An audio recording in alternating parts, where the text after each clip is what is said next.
One of the things that's really special about this is that when I moved to this town shortly before 1970, I was in the Philharmonic with Melba Diener.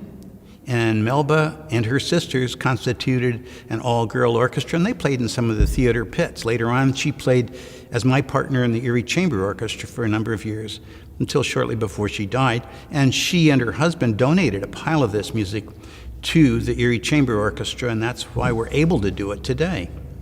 We're doing music to accompany a silent film, and there were several ways they could do that. There would be a full score for a movie, like for The Birth of a Nation, and the theater orchestra would play it, or maybe an organist would fill in, or it could be much smaller. Quite often in a small town, they wouldn't have enough musicians to do the whole thing, so their score would be perhaps set up so any number of musicians could play it, kind of random. And so you don't really know until you get to the theater and the orchestra what it's going to sound like.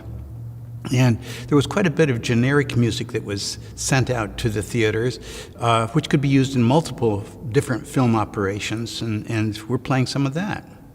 It's a lot of fun. I've never tried to do a show where the music was so tightly coordinated with something that you have no control over. If you do an opera or a musical, somebody's in charge of the tempo all the way through. With a movie, it's on the film and you can't screw up. You can't really tell what the composer had in mind, so you kind of have to guess. There's a certain amount of originality that goes on among the players. You might have 2 or 3 parts on your stand, and you don't know which of them are doubled by someone else, so it takes a few run-throughs to figure out what might work.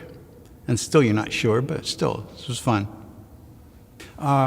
In this case, it's really special because it's sort of a historical opportunity.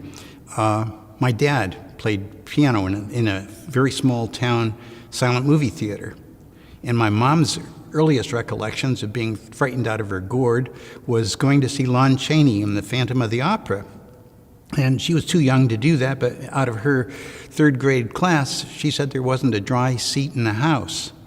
So I know that the movie music has a strong effect. My favorite movie, I don't really have one. Wizard of Oz, that was super. I enjoyed that a great deal. I was frightened to death. In 2nd grade, I sat in my 2nd grade teacher's lap watching those Winkies chase around. That was good music too. Judy Garland still is a good singer.